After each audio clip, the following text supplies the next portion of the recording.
Solid record. No, so wicked, just so wicked. No limits, Bunny again. I am so leading. This girl was too wicked. Akundikanganisa mafungira ansisina mugairo katambiro kako mazvita ayu akanyanyisa uri kuzunza ngeherisa geta geto rese wafarisa katambiro kako mazvita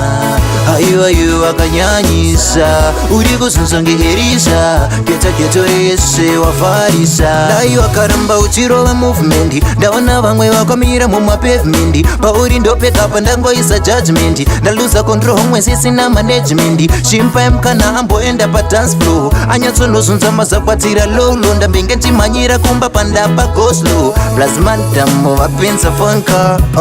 katambiro kako mazvita ayu akanyanyisa uri kuzunza ngeherisa geta geto rese wafarisa katambiro kako mazvita ayu akanyanyisa uri kuzunza ngeherisa geta geto rese wafarisa vane mafoni vakutora maselfi kumafaro atidire free sekodza asiyana na mevi akutodhonzana na mazvi ayu so leading. This girl was too wicked. Akundikanganisa mafungira ansisina mugairo katambiro kako mazvita ayu akanyanyisa uri kuzunza ngeherisa geta geto rese wafarisa katambiro kako mazvita ayu akanyanyisa uri kuzunza ngeherisa geta geto rese wafarisa dai wakaramba uchirova movement ndaona vamwe vakamira mumapavement pauri ndopekapa ndangoisa judgment ndaluza control homwe sisina management chimpai mukana amboenda padance floor anyatsonozunza mazakwatira lolo ndambenge ndimhanyira kumba pandapa goslow plasmandamo vapenza fonka katambiro kako mazvita